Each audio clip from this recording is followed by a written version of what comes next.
She ran away from her toxic husband to take care of her sick mom. But what happened with a photographer that day, even she can't explain. A story based on true events. Imagine carrying the weight of a marriage that crushes your dreams, only to find, for a fleeting moment, a spark of freedom that changes everything. In the heart of Savannah, Georgia, where Spanish moss sways in the breeze along the Savannah River, Claire lives at this crossroads. At 42, she's a woman who's learned to silence her desires to maintain the facade of a perfect life with James, a successful corporate lawyer, cold and controlling. Claire's routine is a delicate dance between raising her two teenage daughters, Ava and Harper, and meeting the demands of a husband who cares more about his image than her happiness. Their marriage, once full of promises, is now a prison of silence and veiled criticism, where every choice Claire makes, from the clothes she wears to the tone of her voice, is judged. James, with his meticulous and domineering demeanor, ensures she fits the role of an elegant, subdued wife, even if it means erasing who she truly is. But one evening, at a social gathering at a prominent client's home, a spark ignites in Claire. There she meets Daniel, a 35-year-old photographer whose free spirit and keen gaze seem to see beyond the mask she's built. Unlike James, Daniel doesn't demand, he asks, he doesn't criticize, he listens. Their connection is instant, as if for a moment Claire can breathe without the weight of expectations. The night of the event paints a picture of Claire's double life. While James works the room with calculated charm, Claire feels like an accessory, smiling on cue but invisible at her core. The emerald dress she chose with care draws a comment from James before they even leave the house. "It's too bold, Claire. You know I prefer muted tones. We don't want unnecessary attention, do we?" The critique, delivered with a polite smile, cuts like a knife. She swaps it for a beige dress, swallowing the urge to argue. The client's mansion in Savannah's historic district glows with chandeliers and clinking glasses, but for Claire, it's just another stage for her role. Daniel, hired to photograph the event, crosses her path when she slips away to the garden for air.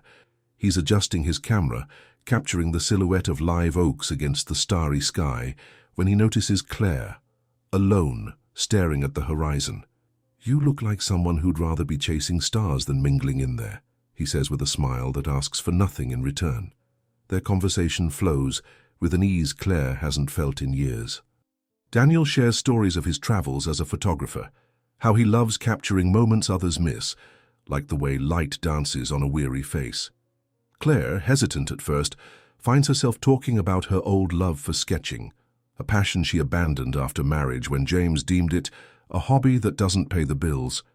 The moment is cut short when James calls her, his tone a mix of courtesy and impatience, but Daniel's gaze lingers, a promise of something she dares not name. The days that follow are a storm. Claire tries to bury the memory of Daniel, but each of James's criticisms, about the dinner she cooked, the way she talks to the girls, feels heavier. Home is suffocating. Ava, 16, and Harper, 14, sense the tension but skirt the topic, caught up in their teenage worlds. Claire feels the void deepen. A sudden phone call changes everything. Her mother, Margaret, living in Asheville, North Carolina, is hospitalized with severe abdominal pain. The news hits like a punch. Margaret, 74, is Claire's anchor, the woman who raised her alone after a divorce and always urged her to be more than her circumstances allowed. James, however, downplays it. "It's just pain, Claire. It's common at her age. You don't need to rush off. We have obligations here." His coldness is the breaking point. For the first time in years, Claire stands up to him. "She's my mother, James. I'm going, whether you like it or not." The decision to travel to Asheville is more than a family duty. It's a rebellion against the life that's consumed her. In Asheville, Claire finds worry, but also warmth. Margaret is in a community hospital, surrounded by caring but overworked doctors. Initial tests suggest pancreatitis, but uncertainty looms. Waiting for her is Rachel, her childhood friend, who moved to Asheville years ago and now teaches at a local college. Rachel is Claire's opposite, single, independent, with a laugh that fills the room.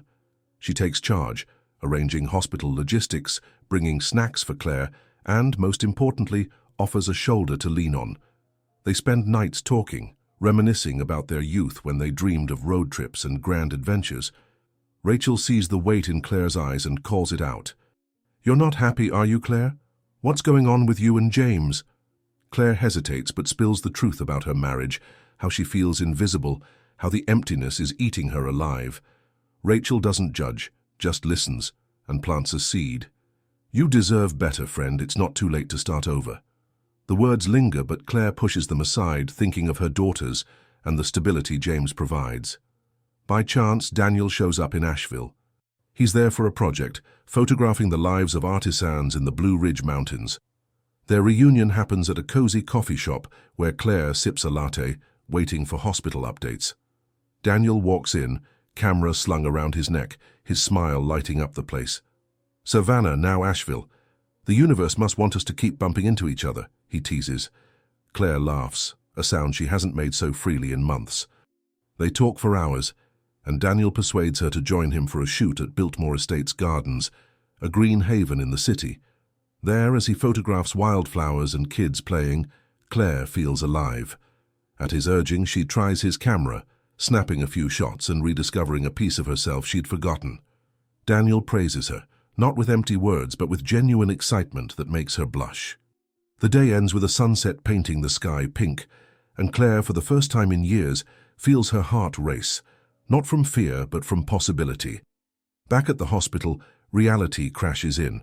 Doctors discover Margaret doesn't have pancreatitis, but an abdominal aortic aneurysm, a serious condition requiring urgent surgery. The news is a blow, and Claire blames herself for not pushing her mother to get regular checkups. Margaret, ever practical, tries to soothe her. "Honey, at my age, it's a miracle I don't have more wrong. We'll fix this and you stop fretting so much." The fear of losing her mother stirs a fierce urgency in Claire to live, to stop wasting time on a life that doesn't fulfill her. She decides to bring Ava and Harper to Asheville before the surgery, so Margaret can see them. James, over the phone, objects. "You're overreacting, Claire. The girls have school. It's not the time for trips." The argument is heated, with James accusing her of being selfish. Claire doesn't back down. With Rachel's help, who vows to persuade James to let the girls come, Claire makes it happen. Meanwhile, Daniel stays in Asheville, and their meetings grow frequent, each one charged with an electricity she tries and fails to ignore. The morning in Asheville dawned with birdsong and the soft warmth of a sun promising a long day. Claire woke in the guest room of Rachel's cozy bungalow, her heart torn between anxiety for her mother's health and the persistent memory of the previous day with Daniel. Every moment with him, the laughter at Biltmore, the way he guided her hand to frame a shot, the easy silence as they watched the sunset, felt like a dream that didn't belong to her real life, but reality called with force. Margaret's surgery was 2 days away, and Claire needed to ensure Ava and Harper arrived in time to see their grandmother. The thought of confronting James, even by phone, knotted her stomach. He wasn't just controlling, he was persuasive, with a lawyer's knack for making his choices seem the only rational ones. Rachel, however, was resolute. Over coffee at the kitchen table, a mug of dark roast steaming, she hatched a plan. "You're not talking to James, Claire. Leave it to me. I know how to handle guys like him. I'll call, say it's a family emergency, and he won't have a leg to stand on." Claire looked at her friend, marveling at her confidence but still uneasy. What if he insists on coming too? Or worse, forbids the girls from traveling?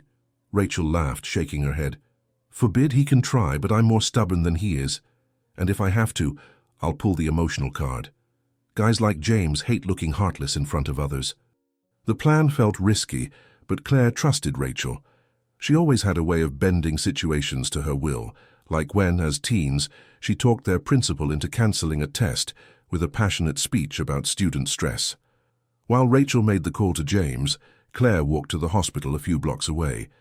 The scent of pine from the trees lining the street calmed her, and she tried to sort her thoughts. Margaret's aneurysm diagnosis had shaken something deep within her. Her mother had always been a rock, raising Claire alone in Asheville after her husband left, working as a seamstress. Margaret never complained, but Claire knew she bore scars, and now, at 74, faced a surgery that, while routine, carried risks. In the hospital room, Claire found her mother awake, flipping through an old magazine with a faint smile. "You're here already, sweetheart. No need to come so early. Go enjoy the day. Get some sun." Claire sat by the bed, holding her mother's hand. "Mom, I want to be here, and the girls are coming tomorrow, you'll see." Margaret raised an eyebrow, surprised. James agreed. He's not one to let the girls go so easily. Claire hesitated, not wanting to worry her mother. "Rachel's handling it. It'll be fine." Their talk drifted to childhood memories, and Margaret recalled the time Claire, at 10, sketched a mural on the living room wall with crayons, declaring she'd be a famous artist. "You always had that spark, honey. I don't know where it went, but it's still in you." Her mother's words hit Claire like an arrow. She wanted to believe them, but her life with James had dimmed that spark so much she barely recognized it. The day dragged on, split between hospital visits and talks with Rachel, who confirmed James, after some pushback, agreed to let the girls travel. He tried to argue, but I said it was a family matter, and everyone would know if he stopped them. "He caved fast," Rachel said with a triumphant grin. Claire felt relief tinged with guilt, knowing James wouldn't forget this loss, and that she'd face a reckoning back in Savannah. For now, she focused on her daughters and mother. That afternoon, Daniel texted, "Shooting in the River Arts District today. Want to grab coffee later? I won't steal too much of your time." Claire wavered. Each meeting with Daniel was like teetering on a cliff, thrilling but dangerous. She knew she was playing with fire, but the thought of a few hours with someone who made her feel alive was irresistible. "Okay, 6 p.m. at the same coffee shop," she replied, heart pounding. When she arrived, Daniel was there, sketching the outline of a mural in a notebook. He looked up and smiled. "You came, I thought you might bail." Claire laughed, sitting down. "Almost did, but I figured you deserved a shot at convincing me with decent coffee." Their talk flowed effortlessly. Daniel showed her photos from the River Arts District, sharing stories of the artists he met, people who poured their souls into their work, yet still dreamed big. Claire found herself talking about her daughters, how Ava wanted to be a marine biologist, and Harper dreamed of playing guitar. Daniel listened intently, never interrupting, and it disarmed her. With James, her words always felt judged, but with Daniel, they mattered. Coffee turned into a stroll through Asheville's quirky downtown, lit by the golden glow of streetlights. Daniel led her to Pack Square, where a group of buskers played bluegrass on a makeshift stage. "Ever danced to real mountain music? Not the stuff they teach in classes?" he asked, eyes twinkling. Claire shook her head, laughing. "I'm terrible at dancing. I'll embarrass you." But Daniel wouldn't take no for an answer. He pulled her into the crowd, holding her hand firmly, and guided her through the steps. At first, Claire stumbled, laughing at herself, but soon, with Daniel's lead and the infectious fiddle rhythm, she let go. The world faded, the hospital, James, her worries, and for those minutes she was just Claire, dancing under the stars with a man who made her feel free. When the music stopped, they were breathless, laughing like kids. Daniel looked into her eyes, and for a moment, Claire thought he might kiss her. Instead, he brushed a strand of hair from her face and said, "You're stronger than you know, Claire. Don't let anyone tell you otherwise."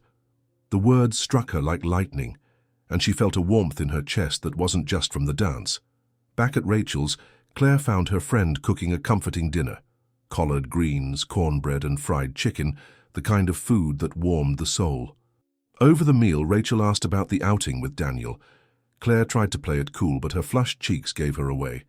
"Claire, I've known you since we had braces. You're falling for this guy." Claire denied it, almost reflexively.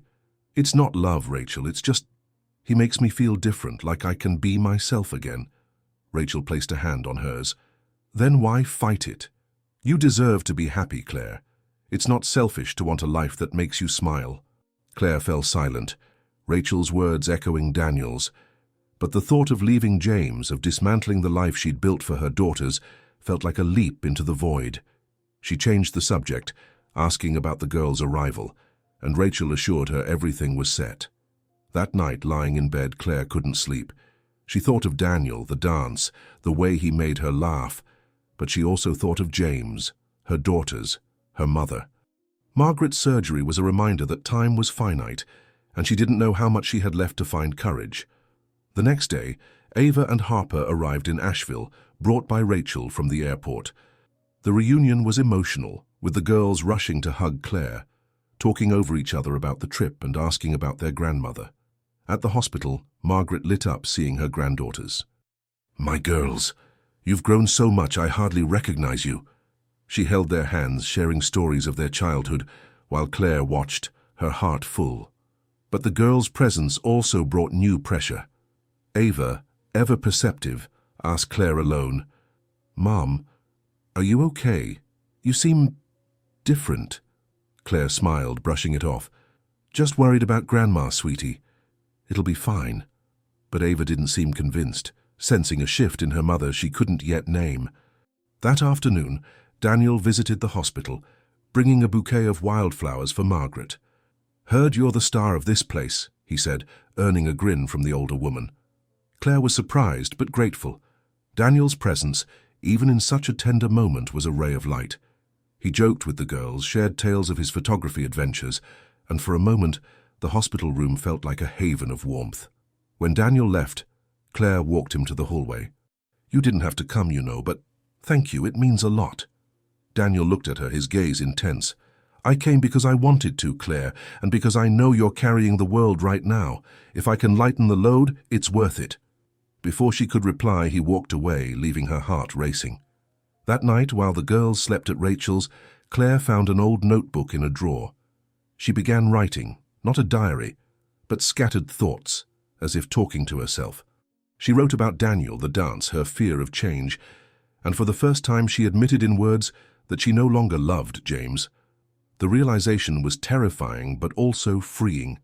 She knew the road ahead would be tough, but for the first time, she felt she could face it. The day of Margaret's surgery dawned with a grey sky in Asheville, as if the universe held its breath with Claire. She woke early, the notebook still open on the bedside table, her confessions from the night before staring back like a mirror. The words she'd written about not loving James, the emptiness consuming her, the warmth she felt with Daniel, were both a relief and a burden. Admitting the truth was the first step, but what came next was a mystery. At the hospital, the mood was one of quiet anticipation. Ava and Harper, in the waiting room, tried to distract themselves with their phones, but their restless glances betrayed their worry. Claire, by her mother's bedside, held Margaret's hand, who, despite her frailty, kept her wit sharp. "Sweetie, stop looking like you missed the last bus. I'll come out of this surgery good as new, ready to two-step at the county fair." Claire smiled, but the knot in her chest didn't ease. The thought of something going wrong in surgery terrified her, and she found herself bargaining with fate. If her mother pulled through, she'd find the courage to change her life. Rachel arrived soon after, bringing coffee and biscuits for everyone, her practical energy cutting through the tension. "Let's keep the vibes high, folks. Margaret's tougher than a pine knot," raised Claire single-handedly. Her friend's words reminded Claire of all Margaret had overcome, and she clung to that strength like a lifeline. As Margaret was wheeled to surgery, Claire stayed in the waiting room with her daughters and Rachel. Time crawled, each tick of the wall clock amplifying her anxiety. Ava, the quieter one, leaned close and asked softly, "Mum, you're so quiet. Are you scared?" Claire paused, caught off guard by her daughter's insight. "A little, honey. But it's normal, right? Grandma's going to be okay." Harper, overhearing, chimed in, "She always says she's tougher than a coffin nail. I believe her." The girls giggled, and Claire felt a surge of gratitude for them. Despite the strain at home, Ava and Harper were her safe harbor, and any life change had to prioritize their well-being. Rachel, sensing the mood, suggested a card game to pass the time, and soon the four were engrossed in a loud round of Go Fish, laughing and cheating shamelessly. For a moment, Claire forgot the weight of the world, but the doctor's arrival broke the spell. He brought good news. The surgery was a success and Margaret was stable in recovery. The relief was overwhelming, and Claire's legs wobbled as Rachel hugged her, the girls cheering with squeals. "Told you, Claire, your mum's a rock," Rachel exclaimed, and Claire, between tears and laughter, thanked the universe for keeping its promise. With Margaret out of danger, Claire felt a space open within her, as if the universe had granted her permission to breathe. She decided to spend the rest of the day with her daughters, taking them for a walk in Biltmore's gardens, the same place she'd been with Daniel. The girls ran through the paths, snapping photos and giggling, while Claire watched, her heart full. But Daniel lingered in her thoughts. He'd texted that morning, wishing luck for the surgery, and promised to stop by the hospital later. When he arrived, bringing a sketch he'd made of Margaret based on a photo Claire shared, the girls were thrilled. "Wow, you're like a real artist," Harper gushed, admiring the drawing. Daniel laughed, humble. "Just a guy who likes to doodle." "But your grandma deserves a portrait. She's a legend." Ava, more reserved, studied Daniel with curiosity, as if trying to figure out his place in her mother's life. Claire, meanwhile, felt a mix of joy and nerves around him. Every gesture, his playfulness with the girls, the way he looked at her with warmth and respect, made her question why she kept accepting James's coldness. That night at Rachel's, Claire and the girls cooked dinner together. A messy spread of mac and cheese, green beans and peach cobbler, the kind of meal that felt like home. The kitchen was a chaos of laughter and spilled flour, and Claire realized how rare these moments were in Savannah.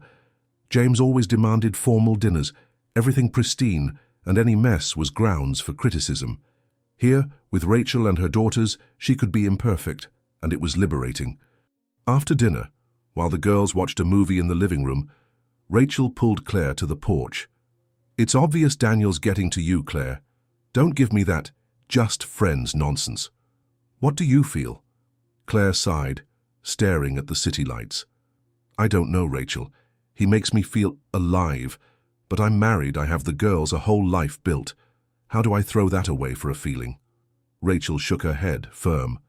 "You're not throwing anything away. You're choosing to live, Claire. James doesn't love you, he controls you. The girls will love you no matter what. They want a mum who's happy, not one who sacrifices herself." Rachel's words were a mirror, reflecting truths Claire had dodged. She knew her friend was right, but confronting James, dismantling her known life, still paralyzed her. The next day, with Margaret recovering well, Claire got an unexpected call from James. He announced he'd arrive in Asheville that weekend to take the girls back to Savannah. "You've been there long enough, Claire. The girls have school and I have meetings. I can't handle everything alone." His tone was sharp, as always, and Claire felt anger rise. "James, my mother just had surgery. I'm not leaving now." His reply was icy. "Do what you want, but the girls come with me, and when you're back, we'll talk about your priorities." The call ended, leaving Claire shaking with frustration. She told Rachel, who immediately suggested a strategy. "Let him come, Claire. But don't give in. Show him you're not the woman he controls anymore, and if needed, I'll deal with him." Claire laughed, despite the tension. "You're a force of nature, you know. I don't know what I'd do without you." Rachel winked. "Just reminding you who you are, friend. The Claire who sketched murals and dreamed big is still in there." James's arrival brought a wave of tension. He showed up at the hospital in a flawless suit, greeting Margaret with forced politeness and barely acknowledging Rachel. The girls, seeing him, grew quiet, sensing the weight of his presence. James pulled Claire aside and launched in, his tone a mix of authority and condescension. "This has gone too far, Claire. You're acting like you're single, leaving the girls here, ignoring your duties. We're settling this now." Claire took a deep breath, feeling something shift inside her. For the first time, she didn't shrink. "James, my mother almost died. My daughters are here because they wanted to be, and I'm not going back just because you say so. My duty is to my family, and that includes myself." James's eyes hardened, but before he could retort, Ava stepped closer, hesitant. "Dad, Mum's right. Grandma needs her and we want to stay." Ava's stand caught James off guard, and he relented, saying he'd return in a few days to get them. As he left, Claire hugged Ava, grateful for her daughter's bravery.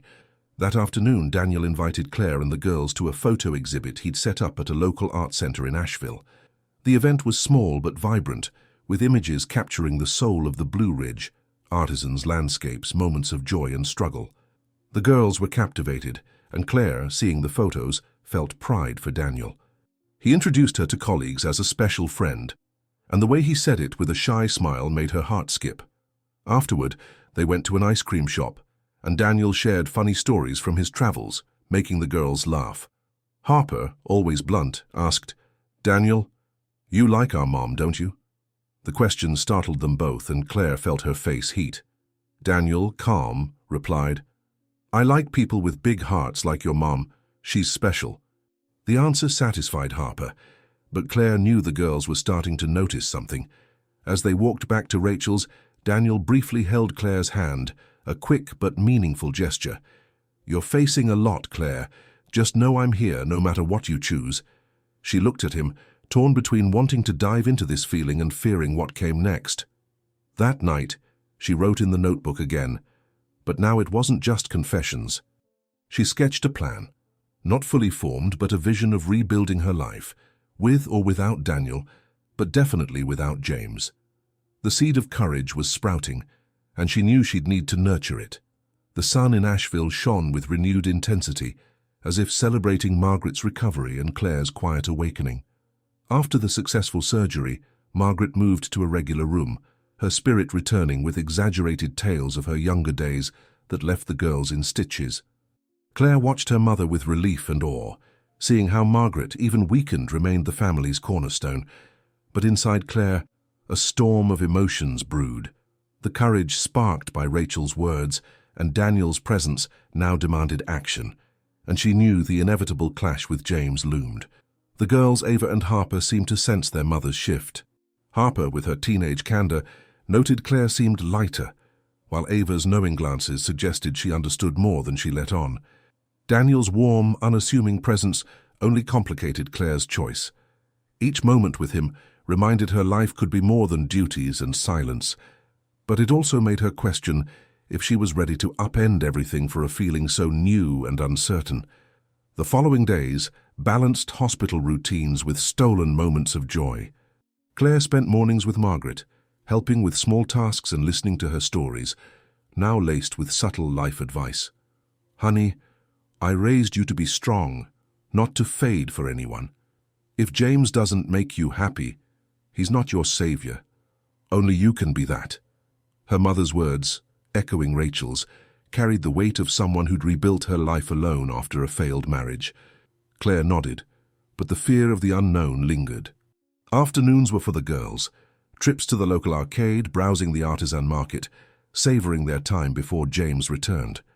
Daniel popped up occasionally, always with a creative excuse, an invite to a gallery, a picnic in Rachel's backyard, or a walk to catch the right light. He never pushed, but his presence was a beacon Claire couldn't ignore. During one outing eating ice cream in a park, Daniel showed her a photo he'd taken at Biltmore.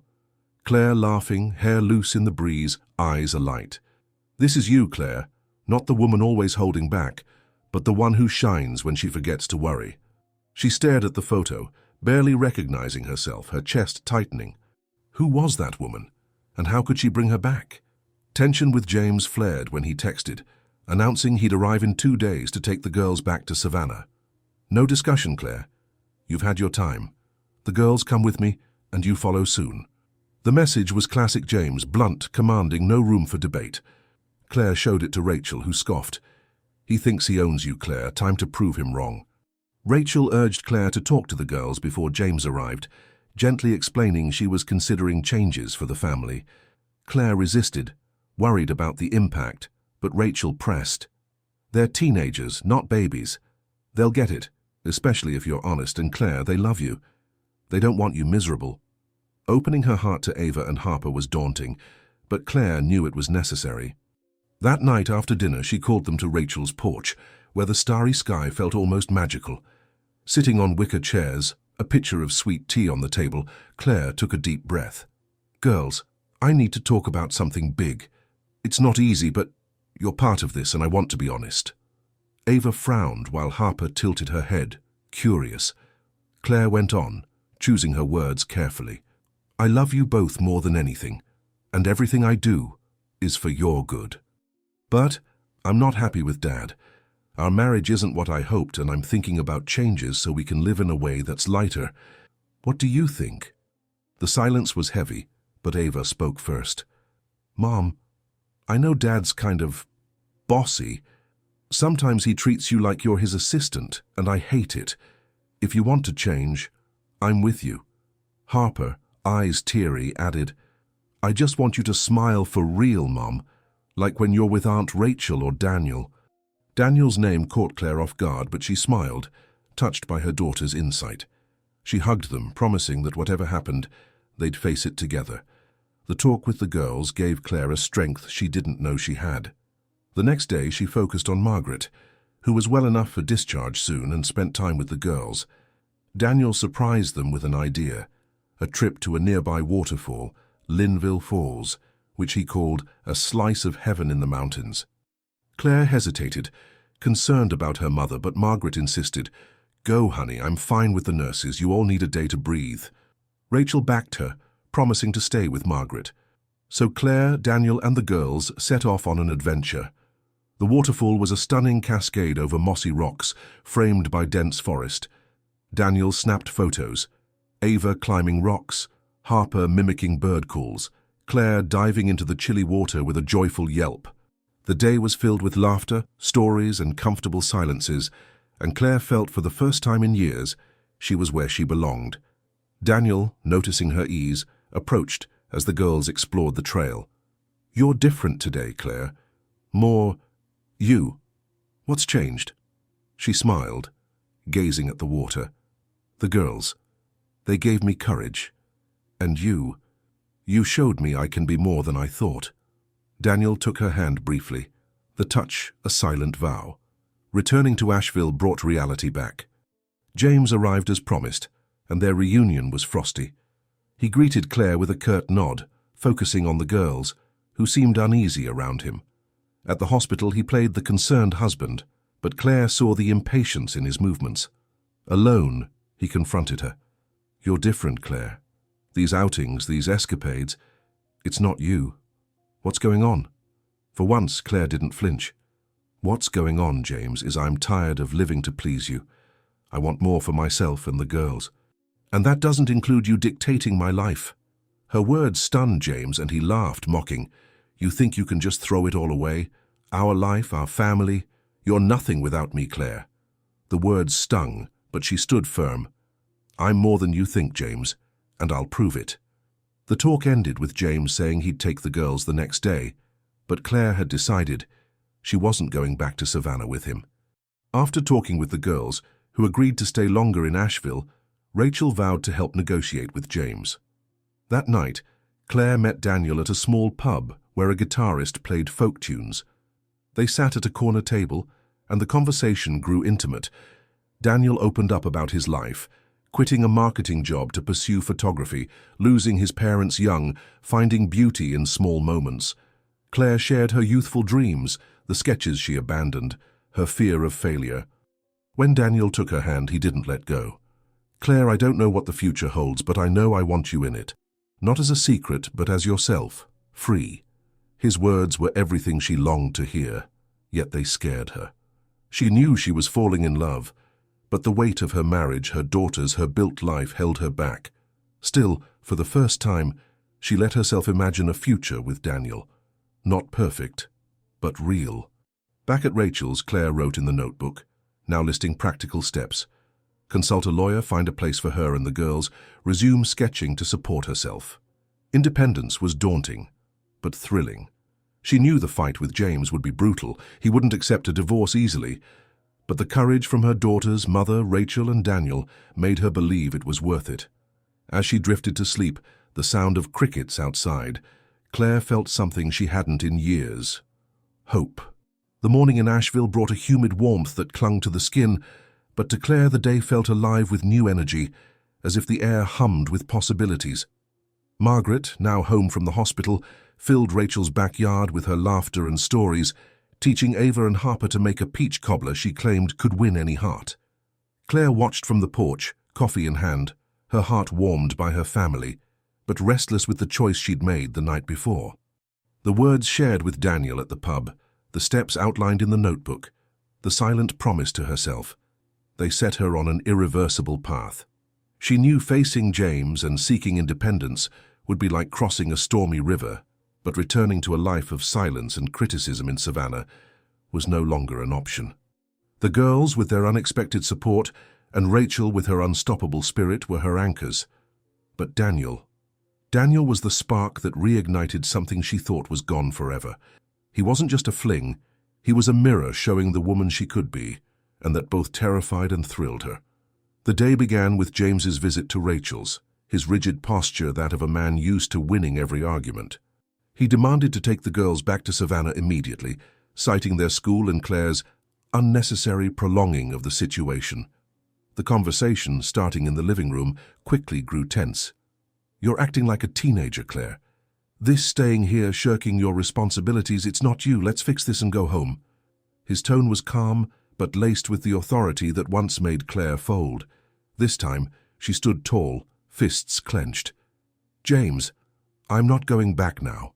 And the girls told me they want to stay a bit longer. You can't just decide for us." Her words caught James off guard, and he laughed, a dry, condescending sound. "You think you can support the girls alone? Without me, you have nothing, Claire. No job, no money, no clue what you're doing." The words cut, but before Claire could respond, Rachel stormed in, her face a mix of outrage and sarcasm. "Look, James, with all due respect, you're talking like Claire's your employee, not your wife. She's more capable than you think, and she's got a whole family here backing her, including the girls." James glared at Rachel, clearly annoyed, but before he could snap back, Ava appeared at the door, eyes fierce. "Dad, stop talking to Mum like that. She's taking care of Grandma and us. If she wants to stay, it's because it matters." Ava's stand stunned James, and caught off balance. He muttered about returning later and left, leaving a heavy silence. James's departure brought temporary relief, but Claire knew the battle was far from over. She hugged Ava, grateful for her daughter's courage, and looked at Rachel, who winked with a mischievous grin. "That guy doesn't know who he's messing with. You ready for this, Claire?" Claire exhaled, feeling the weight of the question. "I don't know if I'm ready, but I know I can't go back." Rachel nodded, serious. "Then let's plan. You need a lawyer, a place to live, a way to make money." "But, Claire, you've got talent. Those sketches you did as a kid, you can start again, sell them, teach classes, the sky's the limit." The idea of sketching again, something James had dismissed, was both exciting and terrifying. Claire pictured a future where she could create, teach, live fearlessly, but the path was daunting. That afternoon, Daniel arrived with a surprise, a set of sketching pencils and a pad he'd found at a local art store. "Thought you might want to start drawing again. Who knows? Maybe Asheville needs an artist like you." The simple gesture brought tears to Claire's eyes. She accepted the gift, promising to try, and Daniel set up an impromptu art session in Rachel's backyard. The girls joined, curious, and soon the yard was a lively studio with pencils scratching and laughter ringing. Claire began sketching, tentative at first, but soon her lines formed a Blue Ridge landscape, vibrant with greens and golds. Daniel watched, enchanted, as Ava and Harper made their own drawings, giggling and smudging graphite. For a moment, Claire forgot her fears, lost in the joy of creating. When she finished, the sketch, though simple, was alive, and Daniel praised it warmly. "This is just the start, Claire. You've got a gift."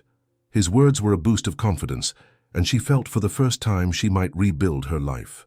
As day turned to night, Claire and Daniel sat in the backyard under a starry sky that seemed endless. Their talk drifted to dreams and fears, and Claire opened up about the challenge of leaving James. "I know I don't love him anymore, but he's the girl's father, and I'm scared of how this will affect them. What if I fail? What if I can't support us?" Daniel listened, his eyes locked on hers. "You won't fail, Claire. You're stronger than you think, and the girls love you. As for James, he may be their dad, but that doesn't mean you have to carry his weight forever. You deserve happiness, and so do they." He took her hand, warm and steady. "And if you'll let me, I want to be by your side, not to save you, but to walk with you." Claire's heart raced, torn between longing for this love and fear of the future. She squeezed his hand, no promises, but with a growing certainty, she wanted him in her life. In the days that followed, Claire took concrete steps. With Rachel's help, she found a divorce lawyer in Asheville who promised to guide her, though the process would be long, especially with James's resistance. She also began sketching daily, turning Rachel's guest room into a makeshift studio. Her drawings, shared online with the girls' help, started gaining attention, and a local gallery expressed interest in showing her work. Margaret, nearly fully recovered, became her biggest cheerleader, insisting Claire plan an exhibit. "You're my daughter, and I always knew you'd shine. Don't let anyone dim that light now." Her mother's words were a constant reminder of how far she'd come. Meanwhile, her bond with Daniel deepened, not as an escape, but as a partnership. He helped with her sketches, planned outings with the girls, and shared simple moments, cooking together, watching old movies at Rachel's. The girls, initially wary, now treated Daniel like family, seeking his advice and teasing him like a fun uncle. Ava especially opened up, telling Claire she felt relieved seeing her mother happy. "I know Dad won't make it easy, but I like you like this, Mom, not how you were before." Ava's words were a balm, and Claire vowed that no matter what, the girls would always come first. As the exhibit date neared, Claire felt a mix of nerves and excitement. The gallery, though small, was a milestone, and she spent days preparing sketches, picking frames, and writing descriptions. Daniel, Rachel, and the girls pitched in, making it a team effort. Margaret, with her infectious charm, invited half of Asheville, ensuring a packed house. Claire knew James might show up, especially after tense talks with the lawyer, but she resolved not to let fear control her. This was her story, and she was ready to claim it. The night of the exhibit at the modest Asheville Gallery was a milestone Claire never dreamed she'd reach months ago. The space buzzed with life, adorned with her vivid sketches capturing the Blue Ridge's essence. Mountain vistas, portraits of local artisans, and a subtle self-portrait of a woman stepping from shadow into light with golden strokes. The hum of guests, clinking wine glasses, and soft banjo music created a festive air, but Claire's heart raced with pride and nerves. Margaret, glowing in a dress she'd sewn herself, mingled with visitors, spinning tall tales about Claire's childhood that drew laughs. Ava and Harper, proud of their mum, helped greet guests, while Rachel, with her boundless energy, introduced Claire as Asheville's new star. Daniel stayed by her side, not as a rescuer but a partner, adjusting lights on the sketches and whispering encouragement when she faltered. "You did this, Claire. This is your moment. Own it." His admiring gaze reminded her she wasn't alone, but James's shadow loomed. He'd vowed to attend, and Claire knew his presence could turn the night into a battleground. Still, she decided fear wouldn't steal her triumph. This was her story, and she was ready to fight for it. As guests admired her sketches, Claire felt a wave of fulfillment. Each drawing was a piece of her, proof she could create beauty after years of enforced silence. A couple from Charlotte approached, interested in buying 2 pieces, and a community center director asked if she'd teach art classes. Opportunities, once so distant, now felt within reach, and Claire, though overwhelmed, was thrilled. Rachel, seeing her friend's glow, pulled her aside for a quick toast. "Look at you, Claire. A few months ago, you couldn't pick a dress without criticism. Now you're shining with the world at your feet. I always knew you had it in you." Claire smiled, touched, but before she could reply, she saw James enter the gallery.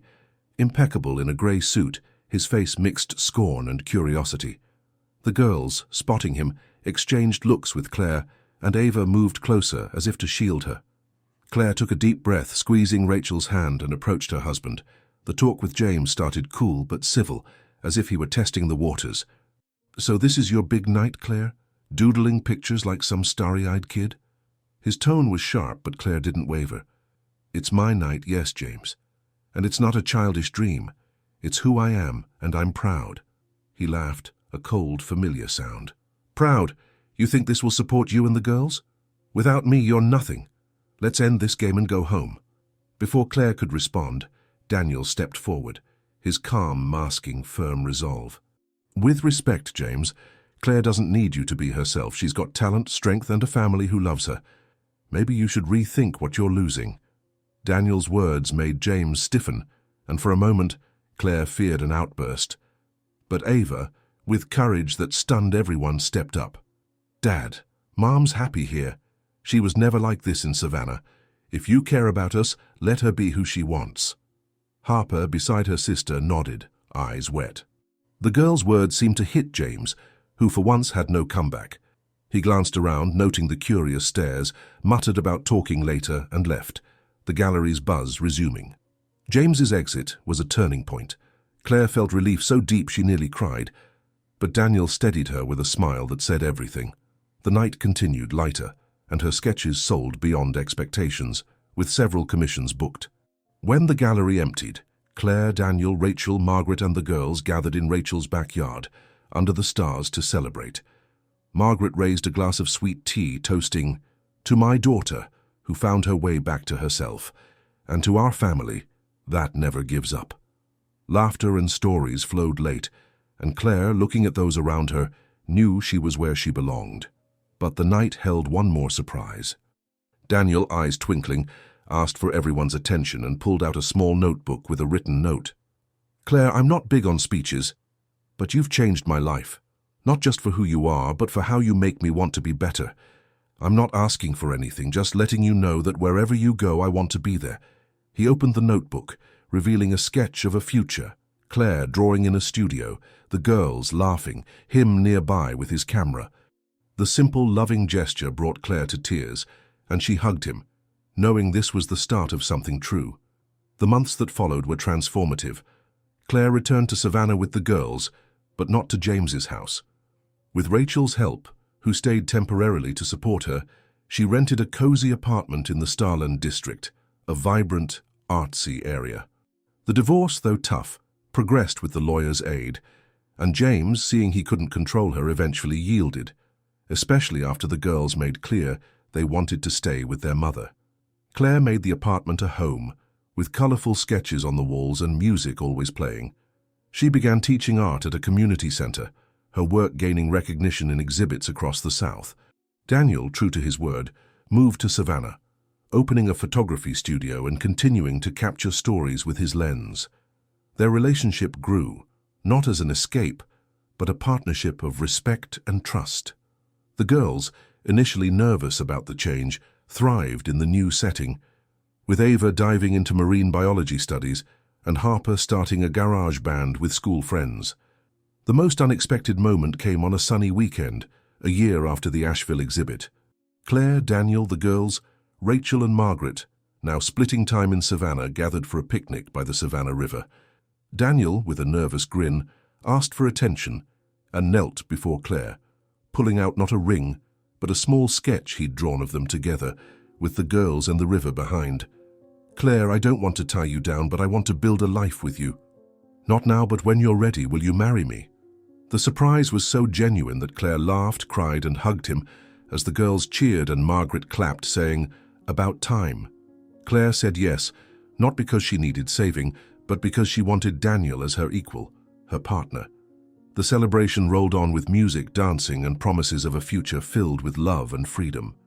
As the sun set, painting the river orange, Claire looked at her family, the girls, her mother, Rachel, Daniel, and felt she'd found not just herself, but a home that was hers by right. Life wasn't perfect, but it was real, and that was all she'd ever wanted. And you, who followed this journey of courage and love, what did you think? Drop your rating from 0 to 10 in the comments and tell us what moved you the most. If this story touched your heart, subscribe to the channel, become part of our family, and join us for more unforgettable love stories. Your presence makes all the difference.